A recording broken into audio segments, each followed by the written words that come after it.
بسم الله الرحمن الرحيم. الحمد لله والصلاة والسلام على رسول الله وعلى آله وصحبه أجمعين. Aziz aka-uka, opa-singillar, assalomu alaykum rahmatullohi va barakatuh. Barchalaringizga Allohning rahmati bo'lsin. Alloh taolo bu majlisimizni manfaatli qilsin. Bizlarni farishtalari o'rab olgan bo'lib, Alloh taolo bizlarga o'zining rahmati va ofiyatini tushirsin va bizlarni o'z huzurida zikr qilsin. Albatta, Alloh eshituvchi va duolarni ijobat qiluvchi zot.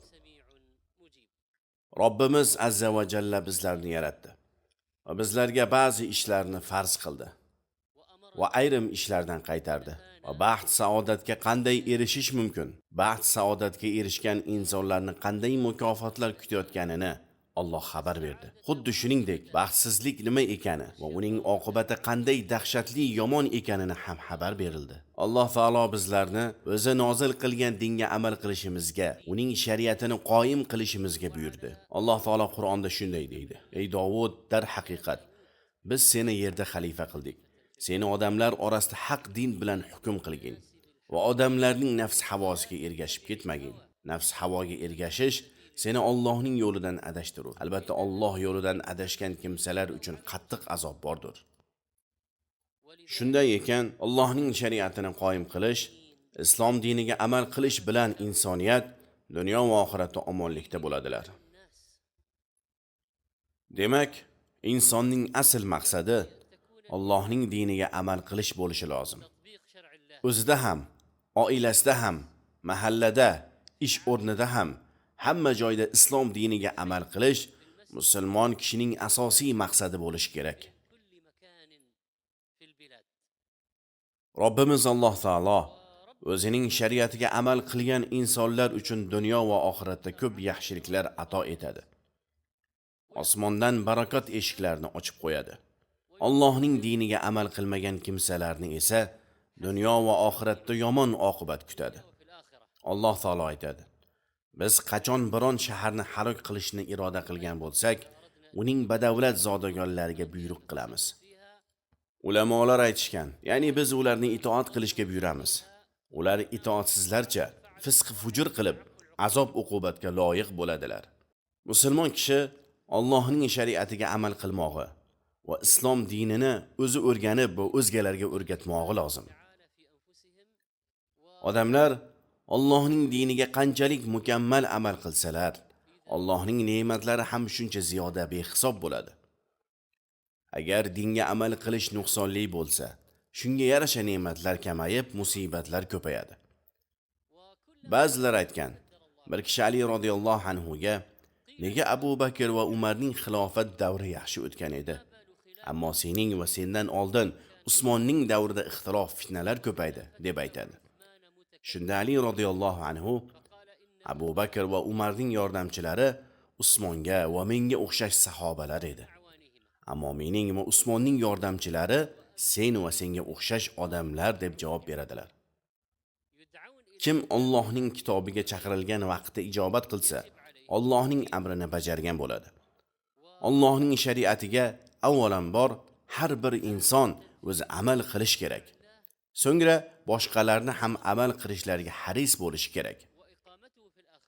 Agar o'zi amal qilmay, boshqalarni amal qilishga chaqirsa, bunday insonlar qiyomat kuni o'zing amal qilmay, boshqalarni chaqirding deb mazammat qilinadi. Agar inson o'zi dinga amal qilsa, ammo boshqalar bilan ishi bo'lmasa, odamlarni islomga amal qilishga targ'ib qilmasa, dinni o'rgatmasa, nasihat qilmasa, natija qanday bo'ladi? Mana shu masala ushbu hadisning mavzusidir. Oramizda solihlar bo'lsa ham halok bo'lamizmi? Ba'zi insonlar o'ylaydiki, agar jamiyatda solih insonlar bo'lsa, kechalari namoz o'qiydigan, kunduzi roza tutadigan yaxshi odamlar bo'lsa, ommaviy musibatlar kelmaydi. Solih insonlarning bor bo'lishi jamiyatni katta musibatlardan saqlaydi deb o'ylaydigan insonlar bor. Zaynab radhiyallohu anha ham ushbu savol bilan Rasululloh sallallohu alayhi vasallamga yuzlandilar. Va bu savollar o'rinli bo'ladi.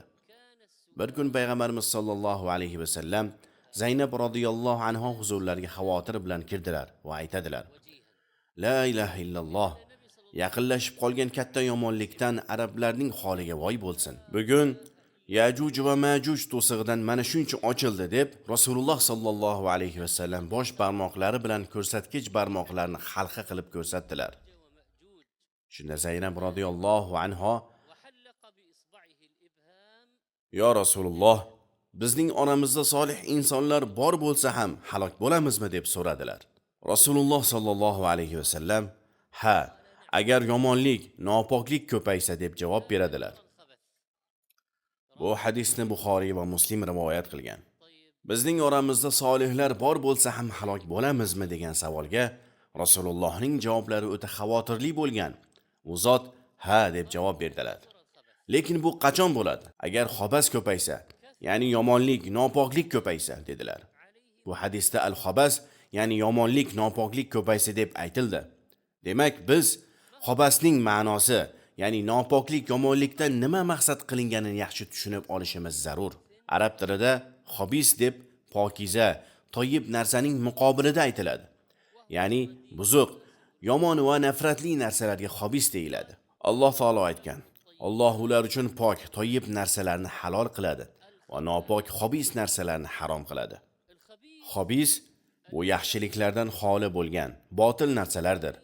Hadisda xobas najosat ma'nosida ham kelgan. Nabiy sallallohu alayhi vasallam aytganlar: agar suv 200 litr atrofida bo'lsa, xobas, ya'ni najosat ta'sir qilmaydi. Yuqoridagi hadisda oramizda solihlar bor bo'lsa ham halok bo'lamizmi?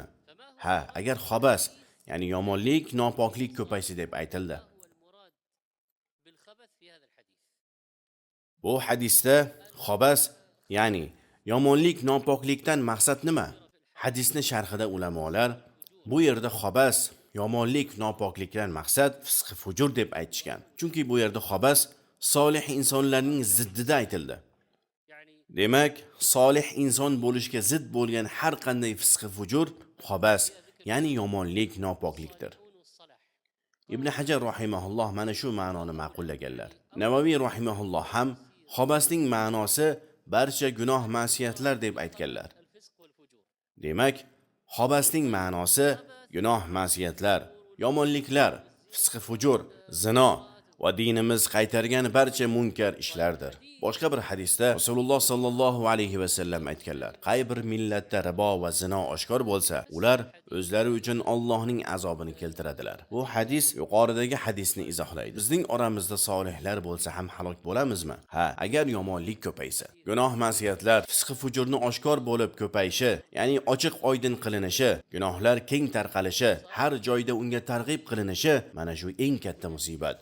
Keng tarqalgan bunday yomonliklardan qattiq ogohlantirilgan ulug' tobein Said ibn al-Musayyib rahimahulloh aytganlar: agar bir shaharga borsang va ular tosh va tarozini adolat bilan tortayotgan bo'lsa, ya'ni oldi sottida adolat qiladilar, birovni haqqini yemaydilar, oluvchini aldab sifatsiz narsalarni o'tkazmaydilar, va'daga vafo qiladilar va hokazo. Said ibn al-Musayyib aytayaptilar: agar bir shaharga borsang va ular tosh va tarozini adolat bilan tortayotgan bo'lsalar, u yerda xotirjam qolaver. Agar boshqa bir shaharga borsang va ular tosh va tarozida adolat qilmayotgan bo'lsalar, u yerda ko'p qolma, chunki sen uchun u yerda yaxshilik yo'q. Ishingni bitirib tez chiqib ket. Buni Imom Malik Muvatto kitoblarida zikr qilganlar. Said ibn Musayyibning bu gaplarini Muvattoning sharhida shunday sharhlashgan. Birinchidan, bunday gunoh qilganlarga, ya'ni tosh va tarozida adolat qilmagan millatlarga Alloh taolo dunyoning o'zida qattiq azob yuborgan va mana shu gunohlari bilan halok bo'lganlar. Bunga misol Shuayb alayhisalomning ummatlari. Ya'ni biz bu o'rinda kengroq tushunishimiz kerak. Yomonliklarning keng tarqalishi deganda faqat ribo, zinoni tushunib qolmaslik kerak. Ha, ribo ham, zino ham eng katta gunoh kabiralardan, lekin xobas yomonliklar faqat shu ikkalasiga cheklanib qolmagan. Odamlarning haq-huquqlarini poymol qilish ham eng katta yomonliklardan. Shuning uchun tarozidan urib qolish, va'dalarni bajarmaslik. Said ibn Musayyib aytgan gapning ikkinchi jihati, tarozidan urish va shunga o'xshash ishlar barakani yo'q qiladi. Baraka bo'lmaydigan joyda ko'p qolib nima qilasan? Ya'ni odamlar o'z haq-huquqlarini to'liq ola olmaydigan Gunoh ma'siyatlar, yolg'on, ribo, zino tarqalgan joyda qolib nima qilasan? U yerda baraka bo'lmaydi. Xobas, ya'ni nopok yomon ishlarni ayrimlarini aytib o'tdik. Ribo, zino, tarozidan urush, bular ba'zi yomonliklar, hammasi emas. Xobasning yana ikkinchi turi ham bor. Shirk, sehr, ko'z bo'yamachilik, folbinlik va munajjimlar bashorati. Bular ham xobas, nopok, yomon ishlardandir. Bunday yomonliklar ham keyingi vaqtlarda keng tarqalgan. Turli ommaviy kanallarda g'ayb haqida gapiradiganlar ko'paygan. Sehrgarlarga, folbinlarga boradigan insonlar hozir ko'p. Alloh taolo aytgan: "Ayting, osmonlar va yerdagi biron kimsa g'aybni bilmas. G'aybni faqat Allohgina bilur." Boshqa oyatda: "Dar haqiqat, qiyomat soati qachon bo'lishini yolg'iz Alloh bilur. U o'zi xohlagan vaqtda, o'zi xohlagan joyga yomg'ir yog'dirur va bachadonlardagi homilalarni ham bilur. Birortasi ertaga nima ish qilishini bila olmas va biror jon qayerda vafot etishini bilmas." Allohning buyruqlariga qarshi chiqib, sehr bilan shug'ullanayotganlar, folbinlik, munajjimlik, turli jodular qilayotgan kimsalar mana shu yomonliklarni rivojlantirayotgan kimsalardir. Bu turdagi yomonliklarga bid'at xurofotlar ham kiradi. Qaysi bir o'lkada bid'at xurofotlar ko'paysa, bu ham xobas, yomonlik, nopoklik ko'payishi jumlasidandir. Chunki xobas, yomonlik, nopoklik yuqorida aytilganidek ikki turli bo'ladi. Yomon, nopok ishlar va yomon, nopok fikr, e'tiqodlar. Bu yomonlikning sababi botil shubhalardir. Ammo yomon, nopok ishlarning kelib chiqishi nafs havo, shahvatga ergashishdir. Mast qiluvchi ichimliklar, aqlni ketkazuvchi turli moddalar, fahsh ishlar, musiqa, raqslar va fahsh ishlarga sabab bo'ladigan erkak va ayollarni aralash quralash bo'lishi, ayollarni ochiq-sochiq, yasan-tusan qilib yurishi, shunga o'xshash ishlarning hammasi xobasdir, yomon, nopok ishlardir. Hozirgi zamonda turli kanallarda, ijtimoiy tarmoqlarda gunoh ma'siyatlar oshkor bo'lib, keng tarqalgan. Mana bu eng katta yomonlikdir. Bu yomonliklarga ko'pchilik guvoh bo'ladi. Bizning zamonamizga kelib, xobas keng yoyildi. Yomonliklar, fisq fujur keng tarqaldi. Yuqoridagi hadisda Zaynab radhiyallohu anha barcha insonlarga ommatan keladigan halokat haqida so'radilar. Oramizda solih insonlar bo'lsa ham halok bo'lamizmi? Rasululloh bu savolga ha deb javob berdilar. Rasulullohning bu javoblari solih insonlarni ham qo'rquvga soladi. Hali fosiq, fojirlar u yoqda tursin, balki bu hadis solih insonlarga ham qattiq ogohlantirish. Namoz o'qiydigan, Qur'on tilovat qiladigan, sadaqalar beradigan, roza tutadigan, tahajjud namozlari o'qiydigan, Allohdan qo'rqib yig'laydigan, istig'for aytadigan, umra va haj qiladigan, ya'ni bu insonning o'zi solih inson. Lekin yuqoridagi hadis shunday insonlarni ham qattiq ogohlantirdi. Balki bu hadis ko'proq solih insonlarga qarata aytilgan. Oramizda solihlar bo'lsa ham halok bo'lamizmi?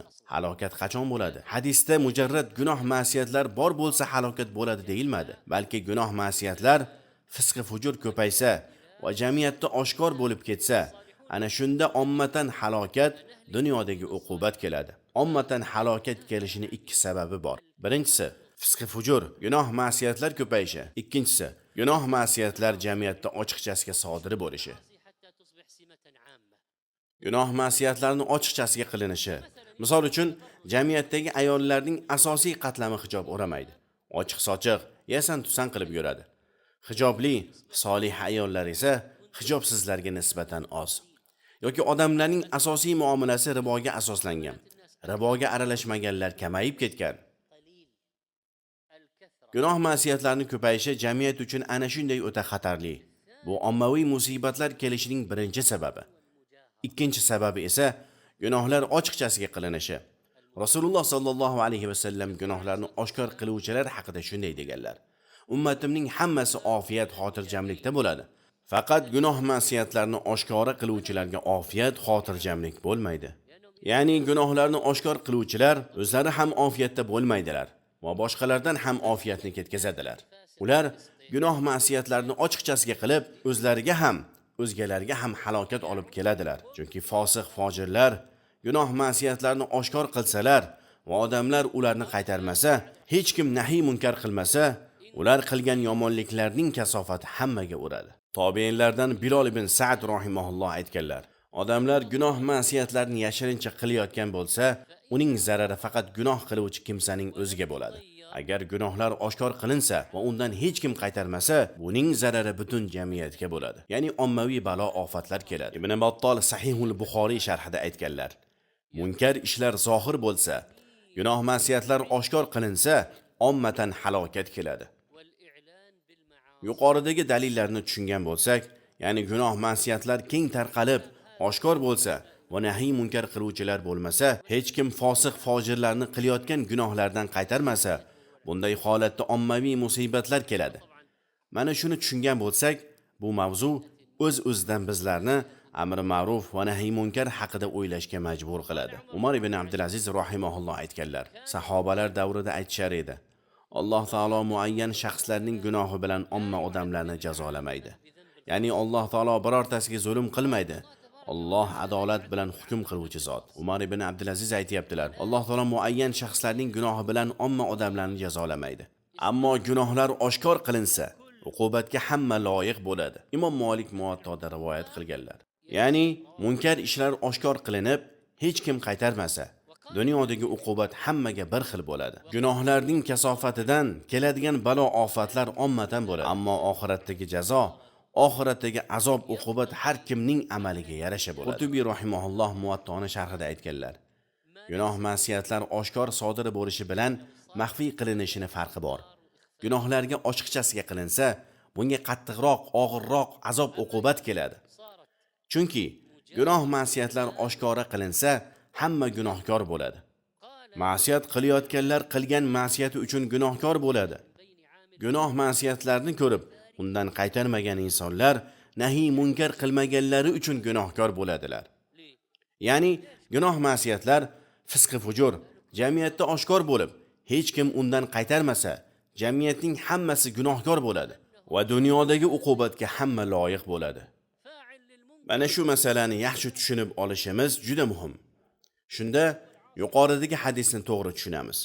Yuqoridagi hadisda oramizda solihlar bo'lsa ham halok bo'lamizmi deyilganda, Rasululloh ha deb javob berdilar.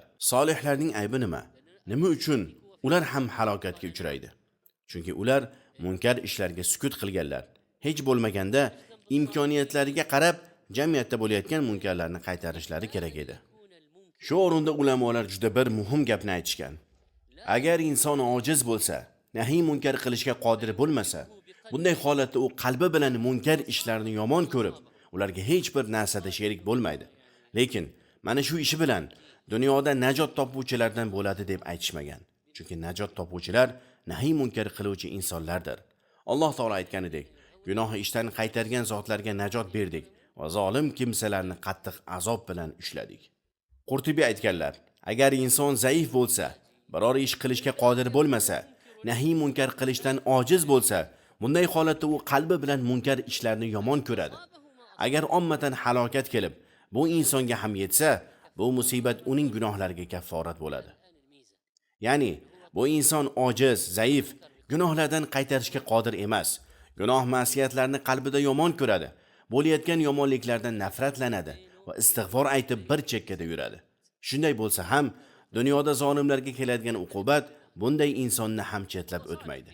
Lekin unga kelgan dunyodagi musibat oxiratda uning gunohlariga kafforat bo'ladi. Ammo munkarlarni qalbida yomon ko'rmaydigan inson, ya'ni tashqi ko'rinishda solih inson, lekin gunoh ishlarni yomon ko'rmaydi, ma'siyatlardan nafratlanmaydi. Qani endi imkoniyatim bo'lsa, shu munkar ishlardan qaytarar edim deb aytmaydi. Balki meni nima ishim bor, gunohi o'ziga deb yuraveradi. Ey inson, axir sen munkar ishlarni o'z ko'zing bilan ko'ryapsan. Qanday qilib meni nima ishim bor deb xotirjam bo'lasan?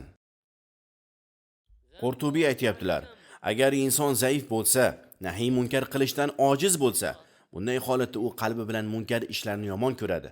Agar ommatan halokat kelib, bu insonga ham yetsa, bu musibat uning gunohlariga kafforat bo'ladi va qiyomat kunidagi holati niyatiga yarasha bo'ladi. Ya'ni nahiy munkar qilishni orzu qilgan, lekin ojiz bo'lgani uchun odamlarni gunohdan qaytara olmagan. Uning holati mana shu niyatiga yarasha bo'ladi. Ammo meni nima ishim bor deb yuradigan, ya'ni o'zi gunoh qilmagan, lekin bo'layotgan munkar ishlarni ko'rib, qalbi bilan yomon ko'rmagan, nahiy munkar qilish haqida o'ylab ko'rmagan.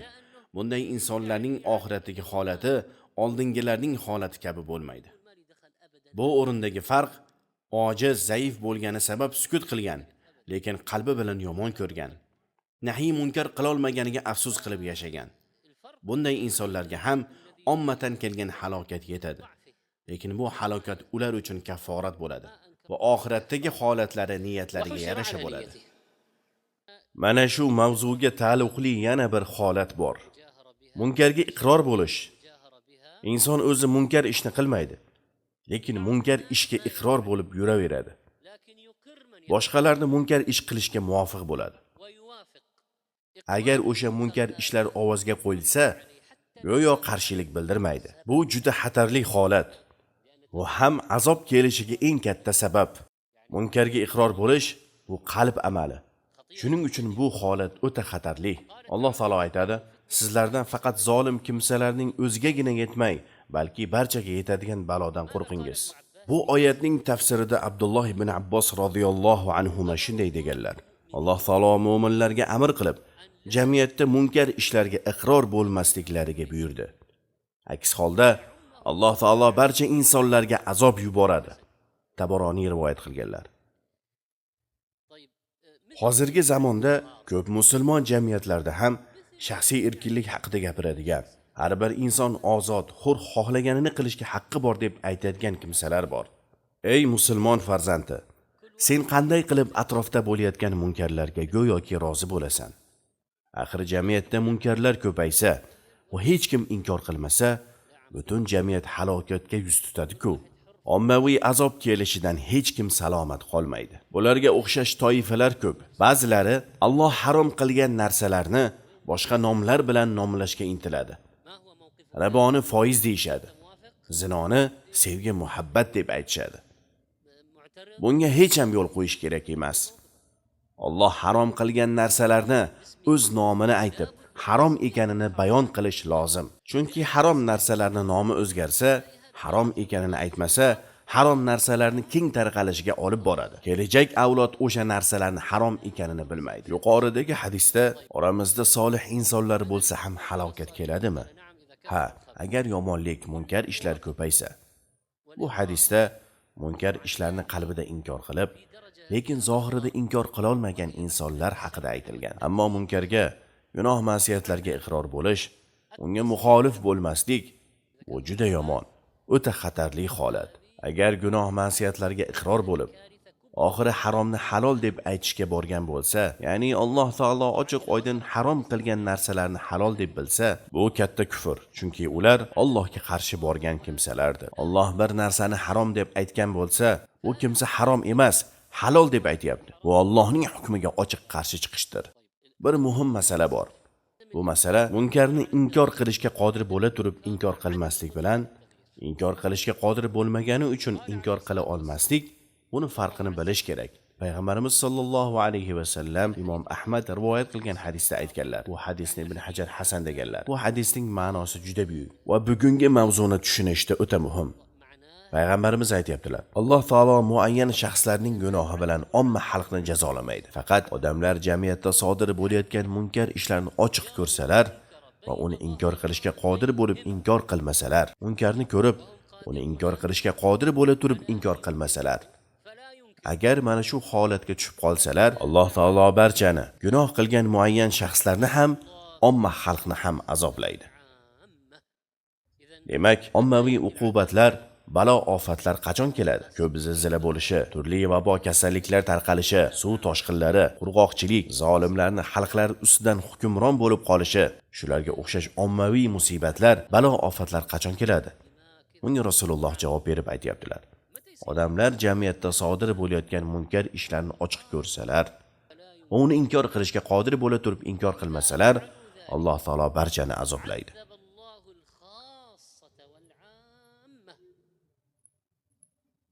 Ibn Abi Jamro rahimahulloh aytganlar: Bu hadis munkar ishni inkor qilmay sukut qiladigan kimsalar uchun qattiq ogohlantirish. Sukut qilganlar shunday qattiq ogohlantirilgan bo'lsa, xushomad qiluvchilarning ahvoli qanday bo'larkin? Munkar qiluvchilarga muvofiq bo'lgan, ularga xushomad qilgan yoki ularni quvvatlagan, garchi o'zi munkar qilmasa ham yoki ularning ishidan rozi bo'lgan yoki munkar ishlarni qilishga yordam bergan, ularga sherik bo'lgan. Mana bularning ahvoli qanday bo'larkin? Shubhasiz ularning ahvoli o'ta og'ir bo'ladi. Barchamizni Allohning o'zi asrasin. Ibn Abi Jamroning bu so'zlarini Ibn Hajar Fathul Barida keltirganlar. Ibn Abdul Bar Tamhid kitoblaridan Vodil ibn Atadan Bani Isroilda bo'lgan bir qissani rivoyat qilganlar. Bunday qissalar aslida bizlar uchun dalil bo'lmaydi. Lekin bu qissaning umumiy ma'nosini quvvatlovchi boshqa dalillar bor. Alloh taolo Yusha ibn Nunga vahiy qilib deydi: "Men sening qavmingdan 100 ming kishini halok qilaman. Ulardan 40 mingi yaxshi insonlar, 60 ming nafari yomon insonlari." Shunda Yusha ibn Nun: "Ey Robbim, yomonlarni halok qilishing tushunarli. Yaxshilarni nima uchun halok qilasan?" deb so'raydi. Alloh taolo javob berib deydi: "Chunki ular yomonlar bilan birga aralashib yurar edilar. Yomon insonlar meni g'azablantiradigan ishni qilsalar ham, ana o'sha yaxshilar g'azab qilmasdilar." Bu qissani Bayhaqiy ham Shu'abal Iymon kitoblarida zikr qilganlar. Bu qissa ushbu oyatning ma'nosiga muvofiq. Alloh taolo aytgan: "Bani Isroil qavmidan kofir bo'lgan kimsalar Davud va Iso ibn Maryam tilida la'natga uchradi. Bunga sabab gunoh ma'siyatlarni qilganlari va tajovuzkor bo'lganlaridir. Ular qilgan yomonliklardan bir-birlarini qaytarmas edilar." Shu kalimaga alohida e'tibor berishimiz lozim. Ular qilgan yomonliklardan bir-birlarini qaytarmas edilar. Ba'zi kimsalar munkar ish qilsa, qolganlar ular bilan birga o'tirar, birga yeb-ichib, hazil-huzul qilib yuraverardilar. Munkar ishdan, gunoh ma'siyatlardan qaytarmasdilar. Nahiy munkar qilish o'rniga fosiq fojirlar bilan birga o'ynab kulib yuraverardilar. Qilgan yomonliklardan bir-birlarini qaytarmas edilar. Bittasi gunoh qilsa, ikkinchisi u bilan birga bo'lib, birga yeb ichib o'tirar edi. Yana bir masala, agar jamiyatda fosiq kimsalar hurmatlansa, solih insonlar xorlansa, bu juda yomon mash'umlik belgisidir. Nabiy sallallohu alayhi va sallam aytganlar: "Meni buyrug'imga muxolif bo'lgan insonlar uchun xorlik bo'lur." Bu sahih hadis, Imom Ahmad rivoyat qilgan. Qay bir jamiyatda fosiq fojirlar hurmat qilinib, e'zozlansa va solih insonlar xorlansa, bu haqiqiy halokatning belgisidir. Demak, umumiy aytganda, jamiyatning holati ikki xil bo'ladi. Birinchi, jamiyatda gunoh ma'siyatlar mavjud, lekin gunoh ma'siyatlardan qaytarib, jamiyatni isloh qiluvchi solih insonlar ham bor. Bu holatda azob uqubatlar faqat fosiq fojirlarning o'ziga bo'ladi. Jamiyatga ommaviy uqubatlar kelmaydi. Gunoh ma'siyatlarning zarari faqat fosiq fojirlarning o'ziga bo'ladi. Chunki hech bir jamiyat munkar ishlardan butunlay xalos bo'la olmaydi. Nahiy munkar qiluvchi insonlar esa katta ajr mukofotga ega bo'ladilar. Bu yerda munkar ishlar bo'lsa-yu, lekin keng tarqalmagan va solih insonlar munkardan qaytarib turgan bo'lsa, bu holat jamiyatga ommaviy azob kelmasligini kafolatlaydi. Bunday jamiyat ommaviy uqubatlar, balo-ofatlar kelishidan omonlikda bo'ladi. Bu mavzu haqida ko'p gapiryapmiz. Chunki hozir olamga nazar tashlasangiz, tinimsiz zilzilalar, suv toshqinlari, urushlar, turli balo-ofatlar to'xtovsiz bo'lyapti. Biz aniq bilishimiz kerak, bu balo-ofatlar bekorga bo'lmayapti. Bu odatiy holat emas. Bo'layotgan hodisalarni tabiiy bo'lyapti. Bu hammasi tabiat injiqliklari deyish botil fikr. Barcha musibatlar insonlar qilgan yomonliklari uchun uqubat bo'lyapti. Bo'layotgan har bir falokatni aniq sabablari bor. Bu sabablar jamiyatda ommaviy yomonliklarning ko'payishi, insonlarning qilgan ommaviy yomonliklariga ommaviy javob bo'lyapti. Mana shu ikkinchi holat bo'ladi. Jamiyatda gunoh ma'siyatlar mavjud va u keng tarqalgan. Munkar ishlar ochiqchasiga qilinyapti. Fosiq fojirlar biror narsadan hayiqmayapti, gunohlardan to'xtamayapti. Mana bu holatda ommaviy uqubat keladi va odamlarning oxiratdagi holati niyatlariga yarasha bo'ladi. Jamiyatda xabas, yomonlik, nopoklik ko'paysa, halokat kelar ekan. Demak, odamlarning yomonlikka nisbatan holatlari ham bir xil emas. Odamlar yomonlik qilish yoki qilmaslik, inkor qilishga yoki inkor qilmaslikka nisbatan turli darajada bo'ladilar. Birinchi, yomonlikni, munkar ishlarni qiluvchi kimsalar, mana shular asli muammo. Jamiyatdagi barcha musibatlarning manbai ana shular. Ularga hujjat qoyim bo'lsa, jazoga loyiq bo'ladilar. Payg'ambarimiz sollallohu alayhi va sallam insonlar o'zlarida uzr qolmagunlaricha halokatga uchramaydilar. Bu hadis sahih. Abu Dovud rivoyat qilgan. O'zlarida uzr qoldirmaguncha degan so'zlarning ma'nosi nima? Ular qilayotgan ishlarni noto'g'ri ekanini bilganlar.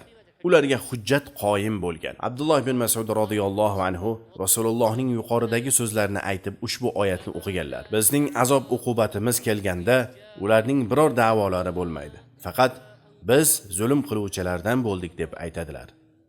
Ya'ni ular gunoh ma'siyatlar qilib, zulm qiluvchi bo'lganlarga iqror bo'lganlar. Ular uchun bu biror foyda berdimi? Yo'q albatta. Azob uqubat kelganda afsus, nadomat hech ham foyda bermadi. Demak, munkar ishlarni qiluvchilar halokatning asl manbaidir. Ikkinchi toifa gunoh ma'siyatlarga sherik bo'luvchi, yordam beruvchi kimsalar, ular ham halokatga loyiq. Chunki Alloh taolo aytadi: "Gunoh ishlarda va o'zgalarga tajovuz bo'lganda yordam bermanglar." Boshqa oyatda: "Zulm qiluvchi kimsalarga moyil bo'lmanglar. Aks holda sizlarga do'zax o'ti yetar." Bir kishi Sufyon rahimahullohdan: "Men zolimlarga kiyim tikib beraman. Shunda men zolimlarga yordam beruvchi bo'lamanmi?" deb so'raydi. Sufyon rahimahulloh unga: "Yo'q, sen yordam beruvchi bo'lmaysan, balki o'sha zolimlarning bittasi bo'lasan. Senga igna, ip sotgan sotuvchilar zolimlarga yordam beruvchi bo'ladi." Salaflardan bir qanchalari aytganlar: "Zolimlarga biror narsada yordam bergan kishi hatto siyohdon keltirib bersa ham yoki qalam uchlab bersa ham zolimga yordam bergan bo'ladi." Ba'zi salaflar aytadi: "Zolimlarning kiyimini yuvgan kishi ham ularga yordam bergan bo'ladi." Demak, yaxshilik va taqvo yo'lida yordam beruvchi insonlar yaxshi insonlar jumlasidan bo'ladi. Gunoh va zulm ishlarida yordam beruvchi kimsalar esa yomonlar jumlasidan bo'ladi. Uchinchi toifa gunoh ma'siyatlarga rozi bo'luvchi.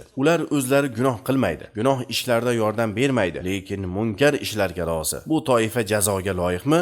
Ha, jazoga loyiq. Bu oyatga quloq tutinglar. Allohning payg'ambari Solih alayhissalom ularga Allohning tuyasini so'yib yuborishdan va uni suv ichishga qarshilik qilishdan uzoq bo'linglar dedi. Ular payg'ambarni yolg'onchiga chiqarib tuyani so'yib yubordilar. Ularning va barchaning Robbisi bo'lgan Alloh ularning ustilariga qilgan gunohlari sabab azob yubordi. Va bu azobni ularning hammasiga barobar qildi. Alloh taolo buning oqibatidan qo'rqmas. Tuyani nechta odam so'ydi? Bitta odam so'ydi. U eng baxtsiz kimsa edi. Hasan Basri rahimahulloh aytganlar: Alloh taolo ularga ommatan jazo yubordi, chunki ularning hammasi tuyani so'ygan kimsaning ishidan rozi edilar. Rasululloh sallallohu alayhi va sallam aytganlar: sizlar yaxshi deb biladigan va munkar deb biladigan ishlar sodir bo'ladi. Kim munkarni yomon ko'rsa, o'zini pok saqlaydi. Kim munkarni inkor qilsa najot topadi. Ammo rozi bo'lib ergashgan kimsa, ya'ni gunohga ham, jazoga ham sherik bo'ladi. Rasulullohning rozi bo'lib ergashgan kimsa degan so'zlari juda muhim. Inson gunoh qilmayotgan bo'lsa ham, lekin rozi bo'lib ularga ergashsa, o'shalar bilan bir xil bo'ladi. Navoiy rahimahulloh aytganlar: kim munkarni yomon ko'rsa, o'zini pok saqlaydi degan so'zlari inkor qilishga qodir bo'lmagan insonlar haqida aytilgan. Ular qo'l va til bilan inkor qilishga qodir bo'lmaganlar, faqat qalblarida munkarni yomon ko'rganlar. Ey birodarlar, bir narsaga e'tibor beringlar. Bu hadis insonning gunohkor bo'lishi va gunohkor bo'lmasligi jihatidan aytilgan. Ommaviy azob haqida emas. Shu ikkisini farqlash kerak. Birinchisi, gunohkor bo'lib dunyo va oxiratdagi jazoga loyiq bo'lish. Ikkinchisi, ommaviy azob kelishi. Chunki ba'zi holatda ayrim insonlar gunohkor bo'lmasligi mumkin, lekin dunyodagi ommaviy uqubatdan salomat qolmaydilar. Va bu uqubat ular uchun kafforat bo'ladi. Bu kimning holati? Fisq fasod ko'payib, inkor qila olmagan va faqat qalbi bilan yomon ko'rgan insonning holatidir. Qalb bilan munkarni yomon ko'rish insonni nimadan saqlaydi? Gunohkor bo'lishdan, oxiratdagi jazodan. Shuning uchun munkarni inkor qila olmayotgan bo'lsa ham, uni yomon ko'rish, undan nafratlanish juda muhim. Bu mavzuni odamlarga yetkazish kerak. Hatto gunoh ma'siyat qilayotganlar ham qalbida yomon ko'radigan bo'lsa, garchi nafsiga qul bo'lib qolgani uchun gunohni tashlay olmayotgan bo'lsa ham, qalbida yomon ko'rishi o'zi uchun yaxshilik bo'lishi mumkin. Qalbdan rozi bo'lib gunoh qilish bilan qalbda yomon ko'rib gunoh qilish bir xil emas. Gunohni qalbida yomon ko'rish, garchi gunoh qilayotgan bo'lsa ham, oxir oqibat insonni yaxshilikka yetaklashi mumkin. Inson oxiri tavba qilishi mumkin. Shundaylar bor, qilayotgan ishini yomon ko'radi, lekin to'xtolmaydi. Men gunohkorman, havoi nafsimni yomonligidan tiyila olmayman, menga yordam beringlar deydi. Bunday insonlarga aytamiz: sen toat ibodatlarni ko'paytir. Chunki yomon nafsni mag'lub qilish yo'llaridan biri toat ibodatlarni ko'p qilish va yaxshi ishlarda solihlarga sherik bo'lishdir. Mana shunda bardavom bo'lsa, oxiri Allohdan hayo qilish darajasiga erishadi. Munkarni inkor qilmasdan sukut qiluvchilar ham ikki turga bo'linadi. Inkor qilishga qudrat yetmaydiganlar, ular ma'zur bo'ladilar. Payg'ambarimiz sollallohu alayhi vasallam aytganlar: agar qo'li va tili bilan inkor qilishga qodir bo'lmasa, qalbi bilan inkor qilib yomon ko'rsin. Bu iymonning eng zaifidir. Bu hadisni Imom Muslim rivoyat qilgan. Boshqa hadisda Payg'ambarimiz sollallohu alayhi vasallam shunday deganlar: qaysi bir qavmda gunoh ishlar sodir bo'lsa va gunoh qilmayotganlar ma'siyat ahlidan ko'p va qudratli bo'la turib inkor qilmasalar, munkarni to'xtatmasalar, Alloh ularga ommaviy azob yuboradi. Abu Davud ibn Majah va Imom Ahmad rivoyat qilganlar. Bu ham sahih hadis. Munkardan sukut qiluvchilarning ikkinchi turi munkarni to'xtatishga qudratlari bo'la turib sukut qiladigan insonlar. Ular gunoh qiluvchilar bilan birga halokatga uchraydilar. Bu masala kema haqidagi hadisda ham aytilgan. Kemani past qavatida bo'lgan insonlar kemani teshib suv olamiz desa, ya'ni ular shaxsiy erkinlik bor. Biz xohlaganimizni qilishga haqlimiz demaydilar. Balki tepa qavatda bo'lganlarga aziyat bermaslik uchun shu past qavatni teshib bu yerdan suv olaylik desa, payg'ambarimiz aytibdilar: agar ularning qilayotgan ishlaridan hech kim qaytarmasa, barchalari halok bo'ladilar. Agar inkor qilib bu ishni to'xtatsalar, hamma najot topadi. Bu hadisni Imom Buxoriy rivoyat qilganlar. Mana shu kema haqidagi hadis darsimizning asl mavzusi bo'lgan. Oramizda solih insonlar bo'lsa ham halok bo'lamizmi? Hadisini tafsir qilgan. Rasululloh sallallohu alayhi va sallam agar yomonlik ko'paysa deb aytganlar. Termiziy rivoyat qilgan boshqa bir hadisda Rasululloh sallallohu alayhi va sallam deganlar: mening nafsim uning qo'lida bo'lgan zot Allohga qasamki, siz albatta yaxshilikka da'vat qilasizlar va yomonlikdan qaytarasizlar. Agar bunday qilmasanglar, Alloh sizlarga o'z tomonidan bir azob yuboradi. So'ngra duo qilaverasizlar, duolaringiz ijobat bo'lmaydi. Shu o'rinda savol tug'iladi: solih insonlarga kelgan halokat ular uchun jazo bo'ladimi yoki unday emasmi? Birinchidan hadis shunga dalolat qiladiki, yomonlik ko'payib, inkor qilinmaganda solih insonlar ham yomonlar bilan birga halokatga uchraydilar. Solih insonlarning gunohi nima deyilsa, bunga javob biz ikki holatni farqlab olishimiz kerak. Birinchi holat, kim amri ma'ruf nahiy munkarga qodir bo'lib, buni qilmasa, bu holatda solih insonlar jumlasidan bo'lmay qoladi. Chunki inson munkar ishni ko'rsa va uni to'xtatishga qodir bo'la turib, to'xtatmasa, gunohga sherik bo'ladi va uqubatga ham loyiq bo'lib qoladi. Ha, to'g'ri, ular gunoh ma'siyatlarni ochiq qilayotgan insonlar kabi qattiq gunohkor bo'lmaydilar. Lekin munkarni to'xtatishga qodir bo'lib, inkor qilmaslik ham gunoh bo'ladi. Qiyomat kunidagi azob hamma uchun bir xil bo'lmaydi, lekin dunyodagi uqubat hammaga birday bo'ladi. Ikkinchi holat, kim qo'lidan kelgancha nahiy munkar qilgan bo'lsa, dunyoda unga kelgan musibat gunohlariga kafforat bo'ladi. Musibatlarga sabr qilgani sabab katta ajr savoblarga ega bo'ladi. Qiyomat kuni ularning holati niyatlariga yarasha bo'ladi. Oysha radhiyallohu anha rivoyat qilgan hadisda payg'ambarimiz sollallohu alayhi va sallam shunday dedilar: agar yerda yomonlik zohir bo'lsa, Alloh taolo yer ahliga azob yuboradi. Shunda Oysha radhiyallohu anha ularning orasida Allohga itoat qiluvchi odamlar bo'lsa ham azob keladimi deb so'raydilar. Rasululloh: ha, lekin solih insonlar o'limdan so'ng Allohning rahmatiga yetishadilar deb javob berdilar. Bu hadis sahih. Imom Ahmad rivoyat qilganlar. Bu hadislar shunga dalolat qiladiki, munkarni inkor qilishga imkon bo'lmasa, hech bo'lmaganda fosiq fojirlardan uzoq bo'lish kerak. Ular bilan birga o'tirmaslik, ularga aralashmaslik kerak.